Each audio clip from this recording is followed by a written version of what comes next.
Hello, I am a Bullis Student Tutor. In this video, we are going to analyze one of ancient history's most famous legal documents, Hammurabi's Law Code. These sets of laws were made by King Hammurabi in ancient Mesopotamia circa 1750 BC. These laws would forever change the justice system, even to modern day. Before we divulge ourselves into the tenets of this law code, let's meet the creator. Hammurabi was born circa 1810 BC in Babylon, modern-day Iraq. The lasting contribution of Hammurabi on Babylonian society was his set of laws written on 12 stones and displayed publicly for all to see. He died circa 1750 BC in Babylon, reaching the age of 60. This was also the year of his master creation, Hammurabi's Code of Law.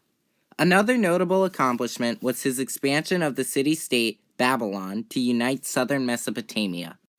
We are forever grateful for the work of Hammurabi in creating one of the first fair and consistent law codes.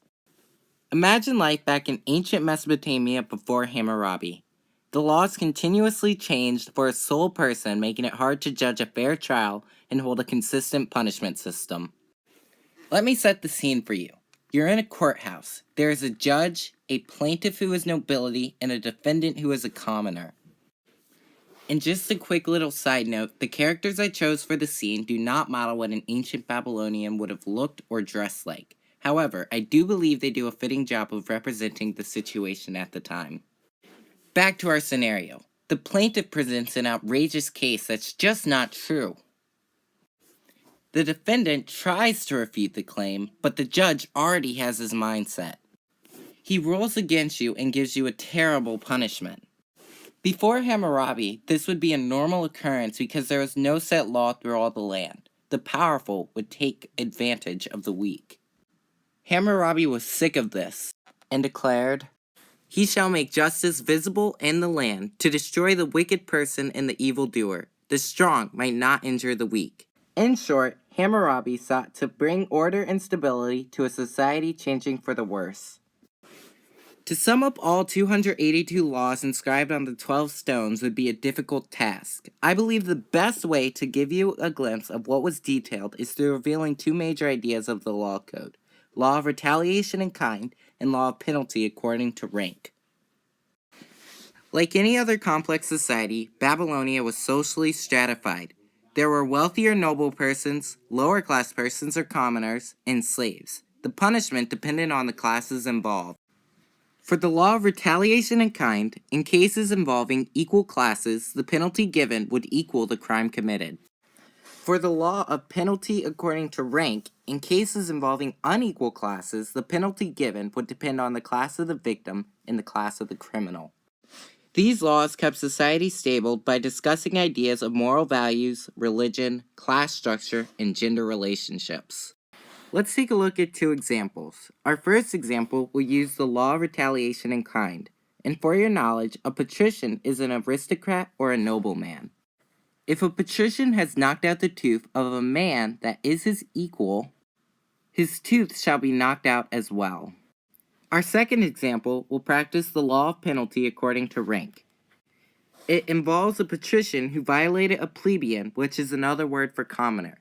Since the patrician is of higher class, the penalty will probably be less. If he has knocked out the tooth of a plebeian, he shall pay 1/3 of a mina of silver.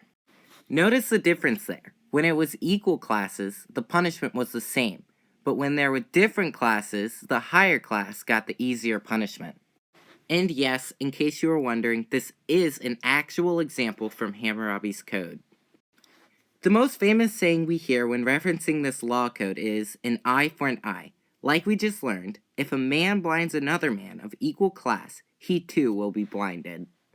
You removed the work of his eye, and he removed the work of yours in return, like stated by the law code. While providing a basis of much of today's law, Hammurabi's law code gave us much insight about the values and cultures of ancient Mesopotamia. Thanks, Hammurabi. Before we end this video, I want to throw out a bit of art history for you. What is on the screen right now is a stele of King Hammurabi that is located above the cuneiform script on the law code. What is happening in the relief is the god Shamash is handing Hammurabi the law code. This simple sculpture reveals much more than meets the eye on Hammurabi and his place in society. Take size, for example. The god Shamash is larger proportionally, but not by much, so this could have keyed that Hammurabi saw himself of equal importance to the god.